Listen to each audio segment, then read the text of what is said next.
السلام علیکم دوستو، ہمارے پیارے آقا صلی اللہ تعالیٰ علیہ وآلہ وسلم اللہ تعالیٰ کے سب سے محبوب نبی ہیں۔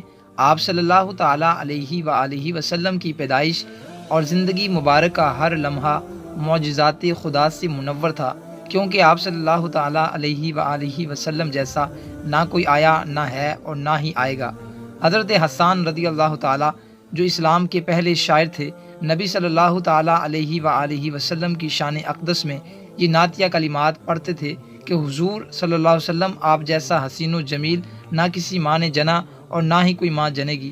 جب ہمارے پیارے آقا صلی اللہ تعالیٰ علیہ وآلہ وسلم اپنی والدہ ماجدہ حضرت بی بی آمنہ سلام اللہ علیہا کے شکم مبارک میں تھے تو بی بی آمنہ کی پیشانی پر نور کی مانند چمکتے دکھائی دیتے۔ بی بی آمنہ کہیں بھی تشریف لے جاتی تو بادل آپ پر سایہ کرتے، درخت جھک کر سلام پیش کرتے اور پتھر بول کر سلامتی بیچ دیتے۔ جب ہمارے پیارے آقا صلی اللہ تعالیٰ علیہ وآلہ وسلم کی پیدائش مبارک ہوئی تو پورے آسمان پر نور ہی نور پھیل گیا۔ دنیا کے تمام بت اور مجسمے اوندے منہ گر پڑے۔ حضرت جبریل امین علیہ السلام نے مشرق و مغرب، شمال و جنوب میں جشن ولادت مصطفیٰ صلی اللہ تعالیٰ علیہ وآلہ وسلم کی خوشی میں جھنڈے لگائے۔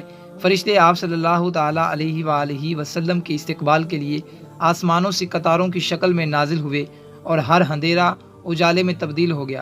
حضور نبی اکرم شفیع امت صلی اللہ تعالیٰ علیہ وآلہ وسلم کی ولادت باسعادت کے متعلق آپ صلی اللہ تعالیٰ علیہ وآلہ وسلم کے دادا جان حضرت عبد المطلب رضی اللہ تعالیٰ عنہ فرماتے ہیں کہ میں کعبۃ اللہ کا طواف کر رہا تھا کہ اچانک میں نے دیکھا کہ کعبہ چاروں طرف سے جھکا اور مقام ابراہیم میں سجدہ کرنے لگا۔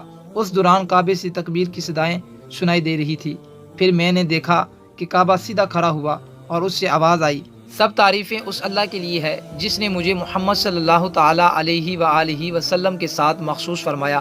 حضور سرور کائنات صلی اللہ تعالیٰ علیہ وآلہ وسلم کے دادا جان فرماتے ہیں کہ میں نے ارکان کعبہ کو آپس میں ایک دوسرے پر سلام بھیجتے سنا۔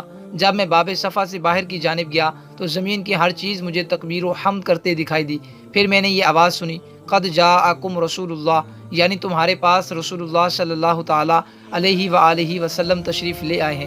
جب میری نگاہ بتوں کی جانب مرکوز ہوئی تو سب کے سب بت اوندے منہ گر پڑے تھے۔ نبی صلی اللہ تعالیٰ علیہ وآلہ وسلم کے دادا جان فرماتے ہیں کہ یہ سب کچھ دیکھ کر مجھے شدید حیرت ہوئی اور میں اپنی آنکھیں ملنے لگا کہ شاید میں کوئی خواب تو نہیں دیکھ رہا، مگر یہ حسین منظر حقیقت تھا۔ اس کے بعد جب میں گھر پہنچا تو میں نے گھر کے اطراف میں عجیب و غریب نورانی پرندے طواف کرتے دیکھے جو کہ فرشتے تھے۔ گھر کے اندر سے مشک و عنبر سے بھی میٹھی خوشبو آ رہی تھی۔ میں نے دروازہ کھٹکھٹایا تو میری بیٹی آمنہ سلام اللہ علیہا تشریف لائی اور دروازہ کھولا۔